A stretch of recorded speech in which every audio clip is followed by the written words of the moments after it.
तुकाराम महाराज अभंग श्रृंखला 11 गहरा अर्थ। नव्हे ब्रह्मचर्य पाहिलेच्या त्यागे, वैराग्य वावगे देश त्यागे, काम वाढे भय वासनेच्या द्वारे, सांडावे ते धीरे आचा वाचा। कापवुनी टीरी शूरत्वाची मत, केले वाताहत उचित काळे, तुका म्हणे करी जिव्हेसी विटाळ, लटिक्याची मळ स्तुति होता। तो इस अभंग में ये समझना ज़रूरी है कि ब्रह्मचर्य का असली मतलब क्या है। ब्रह्मचर्य का अर्थ है ब्रह्म को समझने के लिए जैसा आचरण चाहिए वैसा आचरण करना, जैसे नियमों का पालन करना, चोरी ना करना, खुद से झूठ ना बोलना, शरीर की देखभाल करना, एक्सरसाइज करना।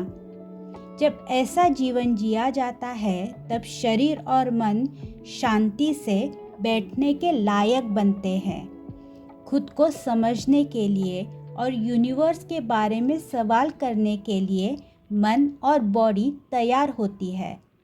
मन के भीतर भरा हुआ केओस धीरे धीरे कम होने लगता है।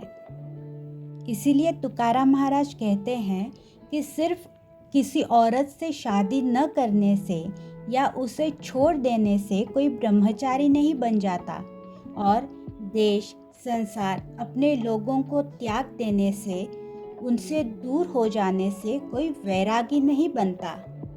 वे आगे कहते हैं कि मन के भीतर जो वासनाएं और कामनाएं होती हैं उन्हीं से भय पैदा होता है। उस भय से भागकर नहीं बल्कि धैर्य और पेशेंस के साथ धीरे धीरे फेस करना पड़ता है, उस भय को फेस करना पड़ता है। जो लोग घर संसार छोड़ देते हैं वे संसार में उलझे रहने के विचार से तो निकलना चाहते हैं, लेकिन संसार छोड़ दिया इस थॉट में अटक जाते हैं। उन्हें समझ में नहीं आता कि दोनों ही ट्रैप्स है, आखिर में अटकना ही होता है, कुछ भी सच में नहीं छूटता।